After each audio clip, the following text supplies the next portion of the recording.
à tous et bienvenue pour cette toute nouvelle vidéo. Vous êtes sur le coin de Jarod, j'espère que vous allez bien. Moi, écoutez, ça va plutôt pas mal. Et aujourd'hui, eh bien, on va parler des sorties SVOD du mois de mars, notamment des 3 plus grosses plateformes, enfin du moins les plus connues, Netflix, Disney+, et Amazon Prime. Alors, c'est le premier jour du mois, et comme d'habitude, c'est le plus gros jour des sorties, c'est là où il y en a le plus. Sur Amazon Prime, on a Nightcall avec Jake Gyllenhaal, qu'on a pu voir dans Spider-Man. En gros, c'est l'histoire d'un semi-journaliste qui va créer lui-même ses scoops. Un très bon film que je ne peux que vous conseiller. Bad Mom 1 et 2 avec Mila Kunis, Kristen Bell et Catherine Hahn, qu'on a pu voir dans WandaVision. En gros, c'est l'histoire de mamans qui en ont un peu rien à faire d'être maman. Alors, il me semble que j'ai vu le premier, mais pas le deuxième. Ça m'a pas vraiment marqué, donc je suppose que ça passe, mais bon, voilà, c'est pas le film du siècle. Les 3 prochains jours avec Russell Crowe, l'histoire d'un père qui est prêt à tout pour sortir sa femme de prison. Je vous avoue, je l'ai pas vu. Le Manoir avec Natou, Mr V, enfin, tout plein de youtubeurs. On va dire que c'est un scary movie français, je peux pas vraiment en dire plus. Le Secret de Marrowbone avec George Mackay et Anya Taylor-Joy. En gros, des jeunes qui se retrouvent seuls après le décès de leur mère et qu'ils vont cacher d'ailleurs. Et dans leur maison, il va se passer des phénomènes un peu bizarres.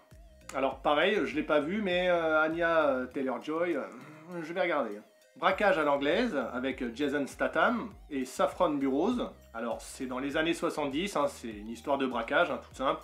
C'est du Jason Statham, si vous aimez son style de film, vous allez l'aimer.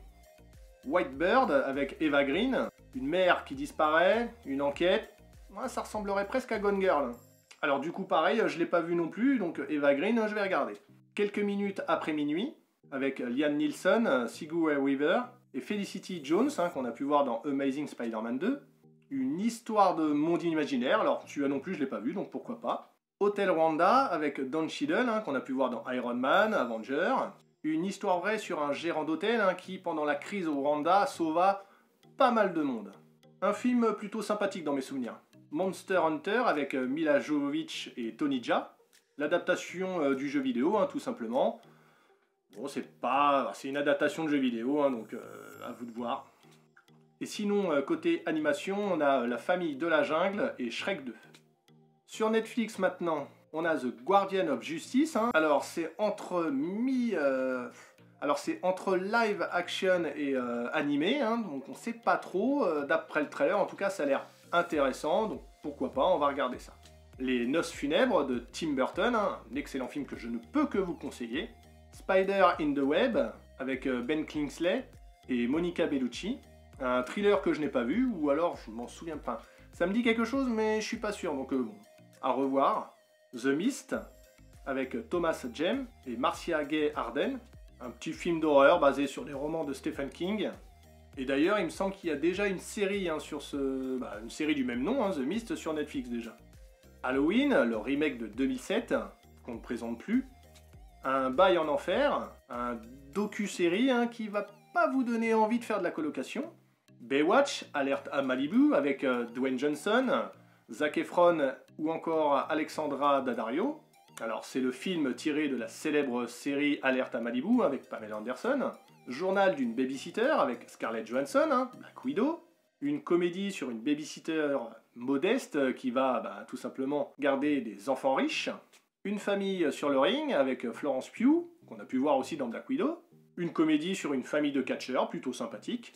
Alors c'est pareil, ne vous fiez pas à l'affiche, Dwayne Johnson est sur l'affiche, mais dans le film, on ne le voit pas beaucoup, c'est plus un caméo.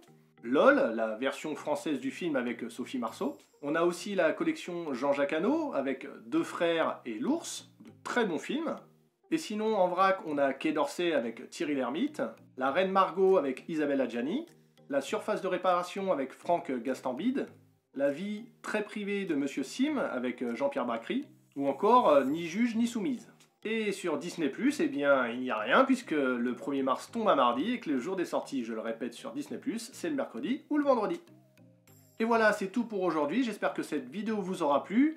Si c'est le cas, on lâche un pouce en l'air, sinon un pouce en bas, tant pis pour moi. Dites-moi dans les commentaires ce qui vous intéresse, et notamment ce que vous allez regarder. On n'hésite pas à partager la vidéo. Quoi qu'il arrive, n'oubliez pas, abonnez-vous si ce n'est pas déjà fait. Hein. C'est important pour moi, mais c'est important pour vous aussi. Moi, je vous dis à très bientôt pour de nouvelles vidéos. Ciao!